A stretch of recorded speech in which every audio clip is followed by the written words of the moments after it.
Joined by head coach Brandon Elliott, most outstanding pitcher in Salem, Hanna Hull, and most outstanding player in Salem, Jess Goldyn. They're from Virginia Wesleyan University, the 2021 NCAA Division III softball champions. This is their third title, joining titles in 2017 and 2018. And coach, you played 2 games today to get it done. Let's start with comments from you about both of those games, please.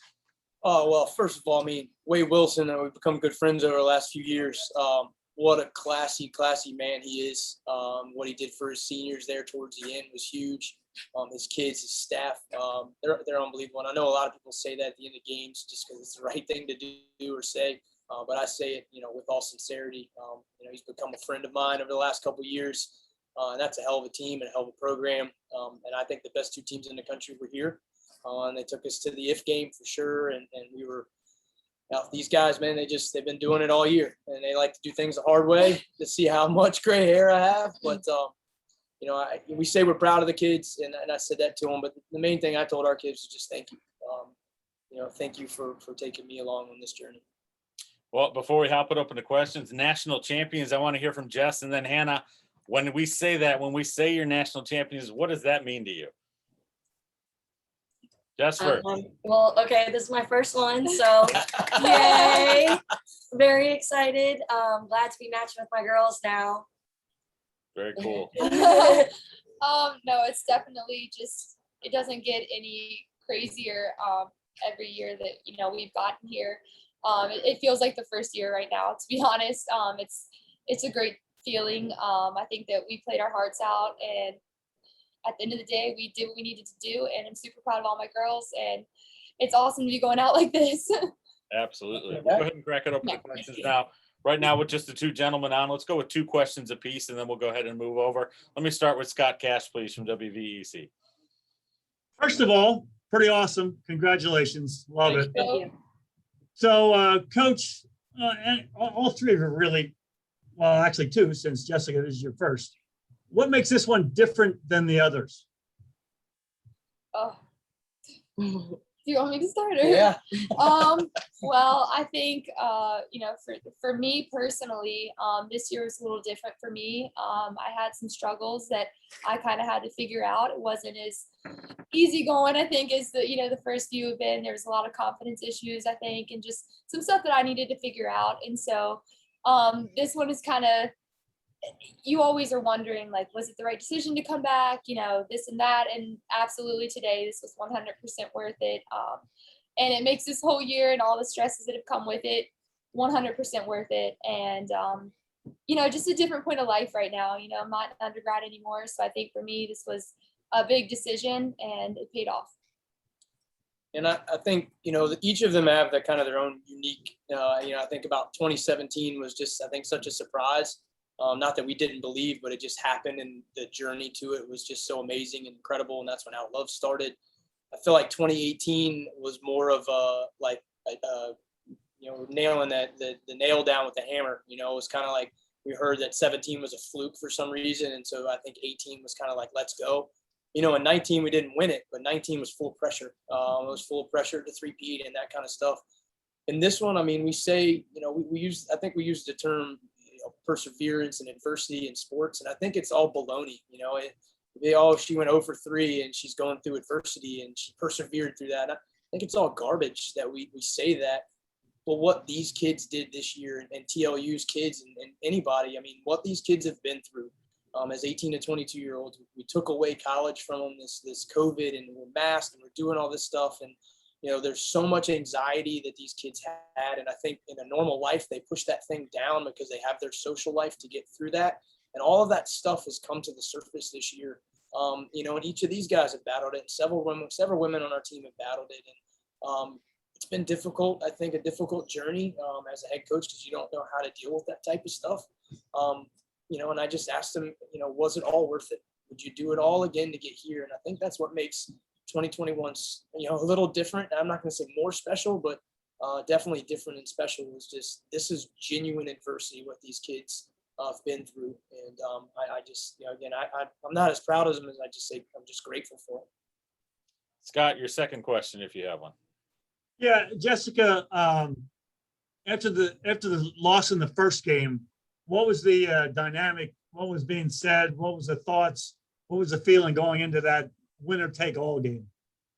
I felt like we needed to take the pressure off ourselves because we were really hard on ourselves the first game. I think we psyched ourselves out a little bit. So we just went into the second game with a fresh new start, took a deep breath, like all wanted to come together and knew that we could do it. Eric Lopez, please. Jessica, tell me about that at bat in the first inning that really got your team going there in this final game. And I was curious if that hit you had in the seventh inning of the previous game maybe kind of helped start that momentum into the next game. I definitely believe it did. I wasn't really seeing the ball as much as I was throughout the weekend today. So that last at bat kind of helped me a little bit. I definitely thought it was gone, not gonna lie. And then coming into the second game and then driving at opposite field, that's the first opposite I've had all season. So I was just really proud of myself for getting my hands there and then starting the tone. Eric, one more. Coach, take me through this. You've been through this before. We've talked about this in the past when we've talked on the podcast, but you battle in that first game. You come in within a run. Now you've got about an hour to regroup and get ready for one title game. Take me through that process from that last out is made. You just lost. You know you're going to a winner take all game, and then your team just jumps right away on them. Well, between games, I mean, I think as a coach, when you lose that first one, you try to start thinking like, what do I need to say? What do I need to do? What approach do I need to take? And I think I let it sit for a half hour with them. I kind of let them kind of feel their way through it. And we talked for 30 seconds and just kind of said, hey, we've been battling through this stuff all year. It's time to hit reset. It's time to hit reset. Those of us that are struggling mentally, like, this is all you got. And I told them, if we're going to go down, then we're going to go down fighting. And you've been doing that all year. And, I don't think at this point, in the past, I think I've overcoached and I think I've gone in there and tried to hoorah and do all that. And with this team, I don't feel like I had to do that. I think that they were just self-motivated and they knew what was in front of them and they just came out. I mean, there was no coaching that got them going in that second game. It was just the kids going out and doing what they do. And it was just us as a staff, Jim and Chris and Mary, just trying to get out of their way, to be honest with you, and not try to do too much and just let them be themselves. Before we go into some more questions here, Jess and or Hannah, kind of talk a little bit about the senior class you're going through, the legacy that's there, but also the performances they had here this weekend. Caitlin Biondo had the most RBIs from anybody that I think played this weekend. I think she had 8 of them coming through, and really that's part of you guys setting the table coming up there. Julia Sinnett doing her thing, crashing home runs that go moonshot high and then throwing the ball across the diamond. And then Madison Glauke with 2 diving catches out there in the outfield, plus any other seniors I'm forgetting, but just talk about some of the stuff that happened here with this class over the last 4 and 5 years. From my experience, I just know that if I don't get the job done, my teammates are going to have my back. And that's a really good thing to just have in the back of my head, because I don't really get down on myself anymore the way I used to when I played ball like previous years. I just know that everybody behind me is going to step up to the plate. So, I think that this team is very special just because we do have 12 seniors. So we have definitely experience on our side. And, most of our starters are, older, mostly seniors. And so I think for us, we've been here, but at the same time, it's kind of a little bit more pressure because we're like, this is it, it could go one of 2 ways. So I think that there was that added stress a little bit, but at the same time, I think that everyone just came out, did their thing, and we got it done. So very proud of all the seniors and the whole team, honestly. We'll go back to some more questions. Scott, if you have 2 more questions for players and coach. Yeah, this is for the players with coach sitting right there in between you. I know there's a lot of love going on around this team, and I know there's a lot of fun, but Coach Elliott certainly keeps the pressure up on you guys to be at your best. How do you balance all those things get balanced together to form a championship team? Go ahead.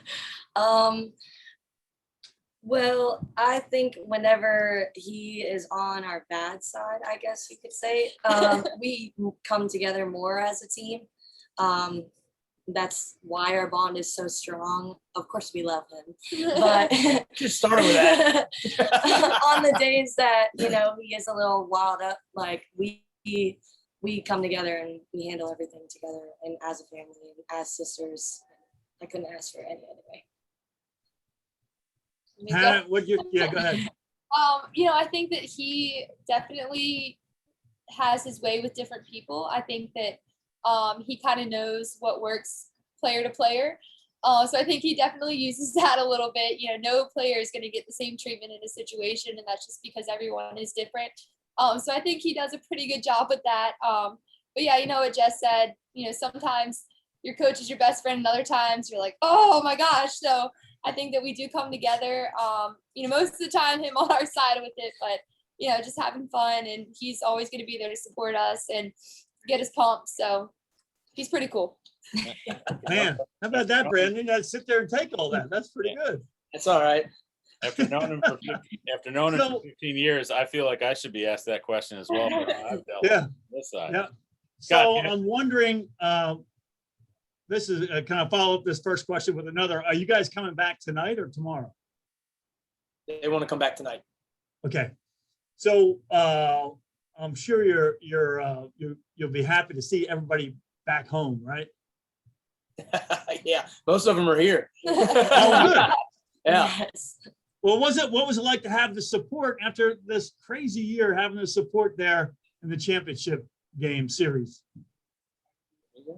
I tell you, with the COVID stuff, I mean, we went from no spectators to limited spectators, and it was just a very stressful year with tickets and no tickets and this, that, and the other. And I feel like I'm pretty close to our parents, and have to go one way or the other. And I'm sure I didn't make decisions that weren't very popular, and then some that were just, I felt, that were in the best interest of the kids. And through all of that, agree or disagree, I feel like our parents and families had our backs, and they're our biggest supporters. And I mean, the atmosphere here was electric. I mean, it was unbelievable, from our parents to people that came in and watched, and we had recruits here, and just our alumni were here. It was just, I mean, all I can say is the environment was just electric, and that just really, I think, drove these kids.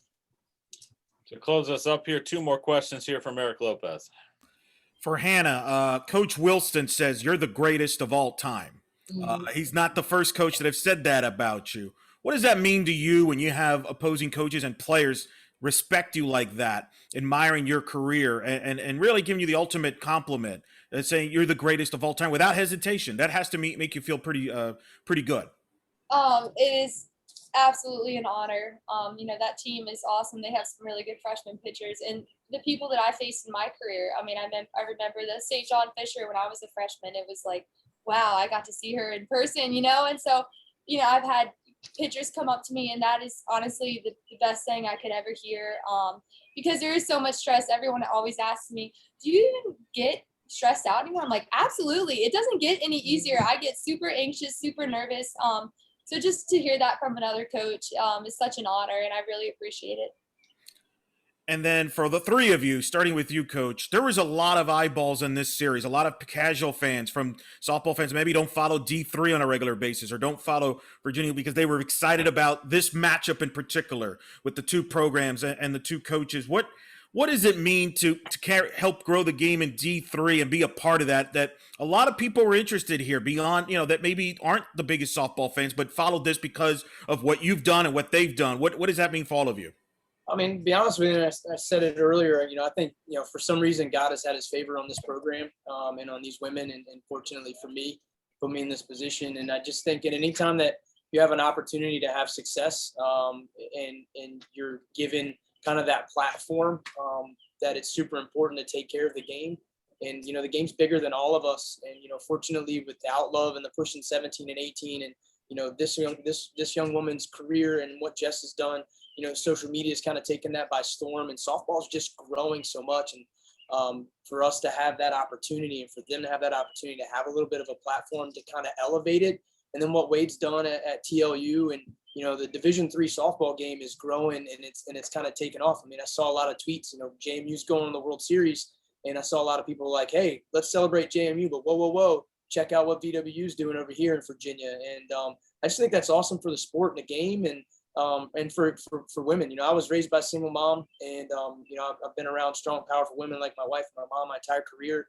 I'm fortunate to be around successful women and coach and lead them. And this is their sport, and it's it's the only sport that the female version is faster than the men's version. And it's I mean, you go to a baseball game, it's like, oh my God, let's eat hot dogs and drink beers because it takes forever. You come watch these guys and it's over like that, and it's because they're just ridiculous in what they do. And I think social media and certainly you, Eric, has really helped push that. and made D3 feel like it's important. And, we're just fortunate that, hopefully years later, they're able to look back and say, hey, that Virginia Wesleyan group that they had helped kind of elevate Division III. And, John Cheetah and those guys that have done it before us, has really elevated Division III as well. Either of the two players want to comment on that as well. That's okay. No Okay. problem here. Well then, Coach, I think you summed it up very nicely there. Just a couple things for note taking here.